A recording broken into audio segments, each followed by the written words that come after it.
স্বপ্নে সাজেক ভ্যালিতে ঘোরাফেরা শেষ করে এখন আমরা বিদায় জানাচ্ছি। যাওয়ার মুহূর্তেও সাজেক যেন তার সৌন্দর্য পাগল করার মতো। এখন আমরা যেই জায়গাটিতে আছি এটি হচ্ছে সাজেকের সবচেয়ে ডেঞ্জারাস পয়েন্ট। এখন এই মুহূর্তে এটাকে বলা হয় ডাউন হিল। আর যখন সাজেকে আসবেন তখন এই মুহূর্তটাই হয়ে যাবে আপ হিল। অর্থাৎ এটি হচ্ছে সেই জায়গা যেখানে পাহাড় সবচেয়ে খাড়া হয়ে উপরে উঠেছে এবং সবচেয়ে খাড়া হয়ে নিচেও নেমে গেছে। গাণিতিক হিসাবে বলতে গেলে বলা যায় প্রায় ৪৫ ডিগ্রি অ্যাঙ্গেলেরও বেশি কোনাকুনিভাবে পাহাড়টি খাড়া হয়ে রয়েছে। এই আপ হিল পাহাড়ে ওঠার সময় প্রত্যেকটি গাড়ি একটু সামনে নিচে এসে বিরতি দেয়, কেননা সরাসরি এই খাড়া পাহাড়ে উঠতে গেলে গাড়ির ইঞ্জিন বিকল হয়ে গেলে কিংবা শক্তি অর্জন করতে না পারলে ঘটতে পারে দুর্ঘটনা। তাই এখানে আসার আগে প্রত্যেকটি গাড়িকে বাধ্যতামূলক ২০ থেকে ৩০ মিনিট বিশ্রাম নিয়ে তারপর এই পাহাড়ের দিকে উঠতে হয়।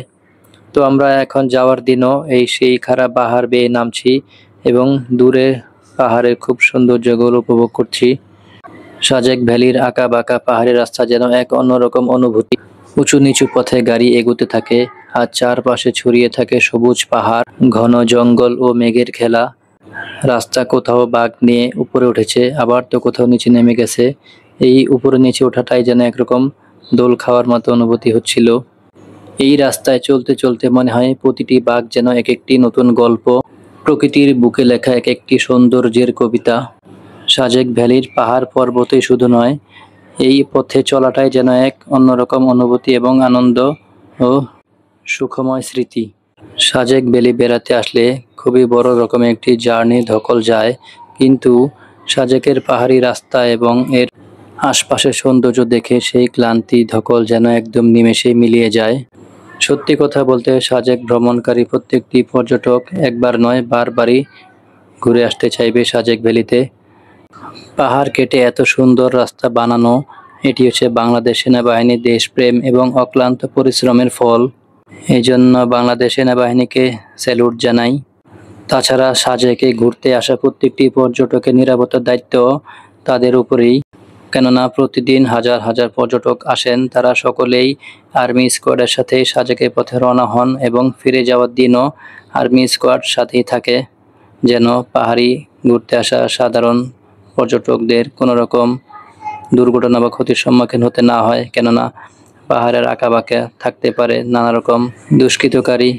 সাজেকের এই পথ ধরে এগোতে থাকলেই সামনে পড়বে বাঘাইছড়ি আর্মি ক্যাম্প।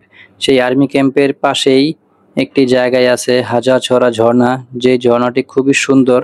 অবশ্যই আপনারা সাজেক ঘুরতে আসলে সেই হাজারছড়া ঝর্ণায় ঘুরতে যাবেন, তাহলে এক ঢিলে দুই পাখি মারার মতো ব্যাপার হয়ে যাবে। আপনাদের ঝর্ণা দেখাও হয়ে যাবে, সাজেকের সৌন্দর্য উপভোগ হয়ে যাবে। আমরা অবশ্যই সেই ঝর্ণাটি দেখেছিলাম। সেই ঝর্ণা সত্যি অত্যন্ত সুন্দর এবং মনোমুগ্ধকর।